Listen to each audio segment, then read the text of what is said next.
हाय, तुम्हारे TC cadre के क्या हाल है? हमारा हाल तो बेहाल है। तुम बोलो, तुम्हारे ईसीआरसी का क्या चल रहा है? अरे तुम दोनों छोड़ो, हम बुकिंग वालों का तो और भी बुरा हाल है। क्या है ये टारगेट का चक्कर? इस टारगेट के प्रेशर से चैन से सोया भी नहीं जाता। अरे हमारे कैडर में तो काउंटर कम कर रहे, काम का लोड तो बढ़ता जा रहा है, न छुट्टी मिलती है न सीसीएल। हमारे यहाँ बुकिंग में यूटीएसएफ प्रमोशन में लगा देते हैं। अब एक फैसिलिटेटर कम था क्या, जो उसके बीवी और बच्चों को भी टिकट बेचने की अनुमति मिल गई। ऊपर से जगह जगह पर जेटीबीएस लगा रखे हैं, तो भाई हमारे काउंटर पे लोग आएंगे कैसे? सच है यार, काम का ना कोई तरीका बचा है न सलीका। कुछ तो करना पड़ेगा। अरे भाई, सारे काम तो ठेके पे दिए जा रहे, निजीकरण रेलवे को खा रहा है। कुछ पूंजीपतियों के हाथ में रेल के कारखाने भी देने की कोशिश हो रही है। रेल कर्मचारी को लेकर सरकार की नीतियां कुछ ठीक नहीं है। सारे रेल कर्मचारी घबराहट में हैं।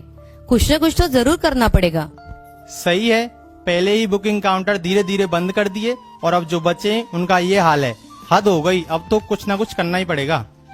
नहीं चलेगी, नहीं चलेगी और सब डिस्कशन नहीं चलेगी, नहीं चलेगी, नहीं चलेगी और सब डिस्कशन नहीं चलेगी, नहीं चलेगी, नहीं चलेगी और सब डिस्कशन नहीं चलेगी, नहीं चलेगी, नहीं चलेगी और सब डिस्कशन नहीं चलेगी, नहीं चलेगी, नहीं चलेगी और सब डिस्कशन नहीं चलेगी, नहीं चलेगी, नहीं चलेगी और सब डिस्कशन नहीं चलेगी, नहीं चलेगी, नहीं चलेगी और सब डिस्कशन नहीं चलेगी, नहीं चलेगी, नहीं चलेगी और सब डिस्कशन नहीं चलेगी। याद है ना दोस्तों, किस तरह मुट्ठी भर अंग्रेज हमारे देश में व्यापार करने आए और हमारे मालिक हो बैठे, हमारा शोषण करके देश के शासक बने। कभी सोने की चिड़िया कहलाने वाला हमारा देश लूटा गया, हमें गुलाम बनाया गया।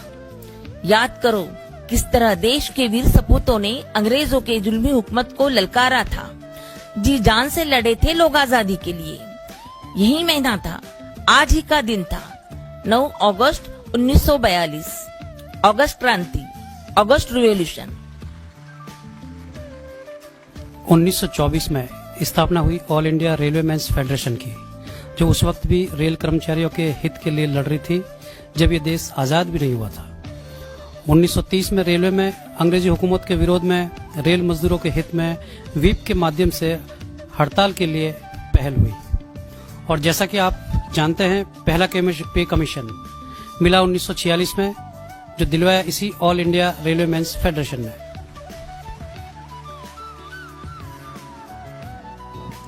आखिर क्रांति की मशाल जलाने वाले कितने ही वीरों के बलिदान के बाद 1947 में हमें आज़ादी तो मिल गई, लेकिन हम कामगारों की गुलामी खत्म नहीं हुई।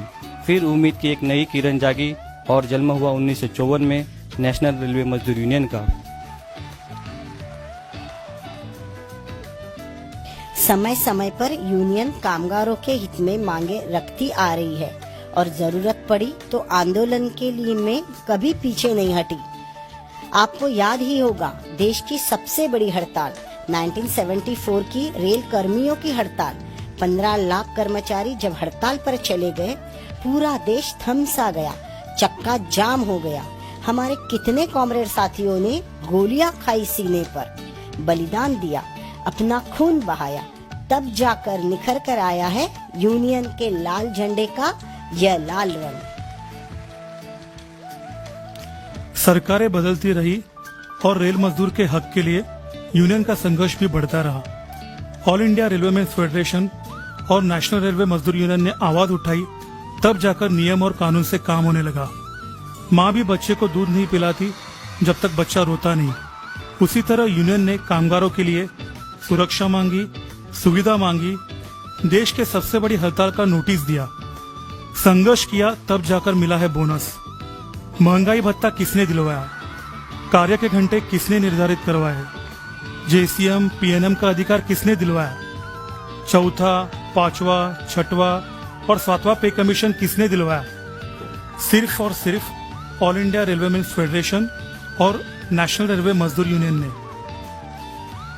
यूनियन लड़ती रही, तब फिर धीरे धीरे रेल कामगार की हालत सुधरी, पे कमीशन मिली, सुविधाएं मिली, कार्य का माहौल सुधरा। रेल कामगारों को कुर्सियां मिलने लगी, एसी मिला, ड्रेसिंग अलाउंस मिला, महिला कामगारों को मिला maternity leave, child care leave. ये सब किसकी बदौलत है? यूनियन ने पीएलबी बोनस का फॉर्मूला फिक्स कराया, ट्रेड टेस्ट सिस्टम शुरू कराई, वे ऑफ प्रमोशन डिसाइड करवाए। ये सब इस यूनियन की देन है। लाल बावटे की ताकत है, कामगार एकता की ताकत है। लेकिन आज की तारीख में हमारे ऑफिस की हालत क्या है? कहीं एसी है ही नहीं और कहीं है तो वो बंद पड़े, कहीं टूटी कुर्सी है तो कहीं खराब कीबोर्ड। ढेर सारे उपकरण दिए तो हैं पर रखने के लिए जगह ही नहीं। आज हम वहीं खड़े हैं 9 अगस्त 2019 अगस्त रिवॉल्यूशन के कगार पर। मर्जर से खतरा, निजीकरण से खतरा, फैसिलिटर से खतरा, प्रशासन की नीतियों से खतरा। आखिर तक कब तक चुप बैठेंगे हम? कितना सहेंगे? विकास करो, विकास होना भी चाहिए, लेकिन किसी भूखे की रोटी छीनकर उसे देना जिसका पेट पहले से भरा है, ये विकास की कौन सी परिभाषा है? सोच लो, अगर हमारी रेल मेट्रो जैसे प्राइवेट में चली गई तो क्या होगा?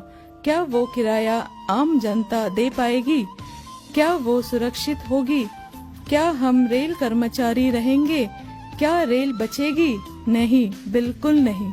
जागो मेरे दोस्तों, जागो। सिर्फ व्हाट्सएप डिस्कशन से कुछ नहीं होगा। पड़ेगा हम सभी को अब खुले मैदान में आना। घरों में बात करने से मसले हल नहीं होते। आओ हम सब मिलकर एक पण करें। हमारा कैडर हमारा काम बचाने का, रेल बचाने का, विरोध करे निजीकरण का, विरोध करे कामगार विरोधी नीति का।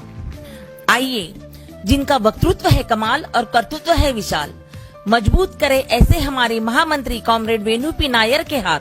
अब एक ही आवाज हम सब all India railway man federation और नेशनल रेलवे मजदूर यूनियन के साथ है आन बान ईमान शान पहचान लाल झंडा, मजदूर एक आवाज एक अभिमान लाल झंडा।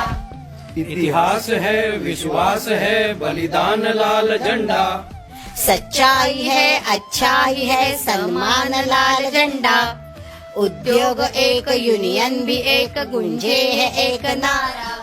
संघर्ष की इस राह में ऐलान है हमारा, है आर पार दिल की पुकार लाल लाल लाल झंडा, झुकता नहीं है एतबार आधार लाल झंडा। नेशनल रेलवे मजदूर यूनियन जिंदाबाद, all India railway man federation जिंदाबाद, इनकलाब जिंदाबाद, जिंदाबाद जिंदाबाद, लाल सलाम। लाल सलाम।